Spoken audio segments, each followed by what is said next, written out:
Hey everyone, this is George and I'm back with a new video.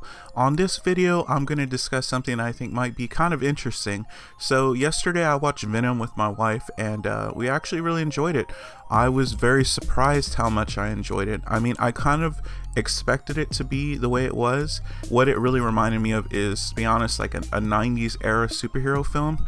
And by that I mean, like, I could feel like maybe the X-Men in their black suits showing up from the Bryan Singer X-Men films and such. It felt like that kind of movie, but it was a little more modern. Thankfully there was a lot of humor in it, just because it would be more in line with those kinds of X-Men films if it had less humor.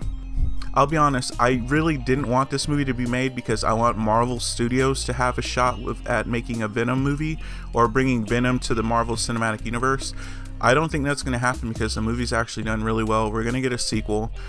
So I'm not really sure if they're going to take a chance on Venom and bring him to the MCU, which is very unfortunate because as much as I enjoyed this Venom, I think the MCU will always kind of innovate and try new and exciting things, and they really will work hard to get the character right. I honestly think Sony didn't exactly know what they were doing. I think the movie really succeeds thanks to, of course, Venom was cool, but I think Tom Hardy's performance really makes this movie stand out, because the movie itself, without Tom Hardy's performance, probably wouldn't succeed without him.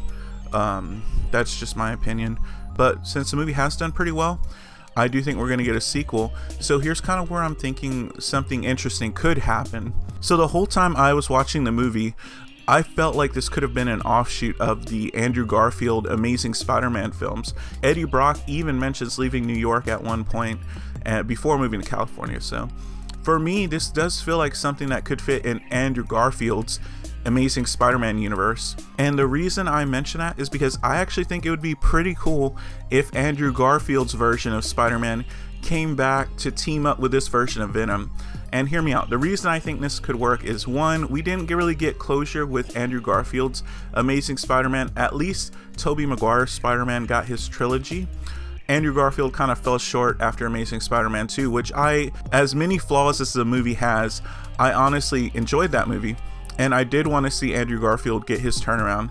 So I don't know how Marvel Studios has it. I don't know if Marvel Studios would allow something like this, but I think it could work. We could have Tom Holland's Spider-Man in the MCU, and then we could have Andrew Garfield come back and be part of this Venom universe, because it seems like they're gonna spread this out, and I think it could do well. I think it could benefit both parties, and I honestly don't think there would be that much confusion, and I'll give you a reason why I think that is.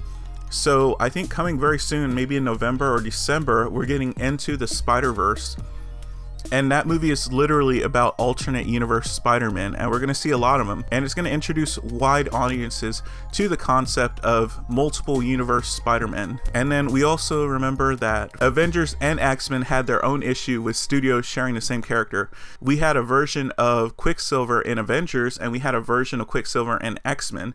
Both of them have their fans, and it didn't really destroy audiences like some people thought it would, I think at least.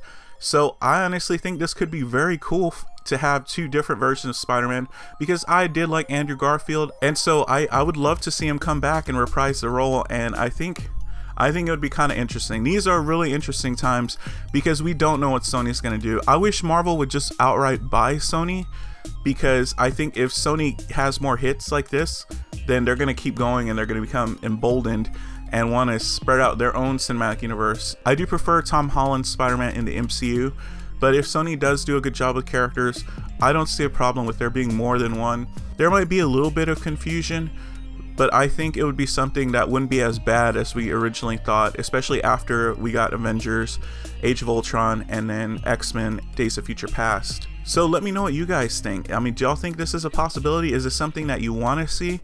I actually really liked Andrew Garfield. I'd like to see him come back. I think this could work. And what's also cool about this is because we could actually get darker stories. I mean, who knows? We could get Kraven's Last Hunt in this version of the Spider-Man universe. We could actually see Spider-Man die, because I don't think the MCU is going to do SpiderMan Death, at least not right now or not in the near future.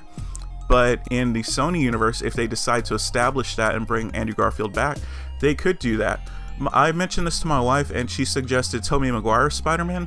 I love Tobey Maguire's Spider-Man, but I think Venom's universe that we've established would fit better with Andrew Garfield's character. That's just a personal opinion. So let me know what you guys think in the comments section, and thank you so much for watching.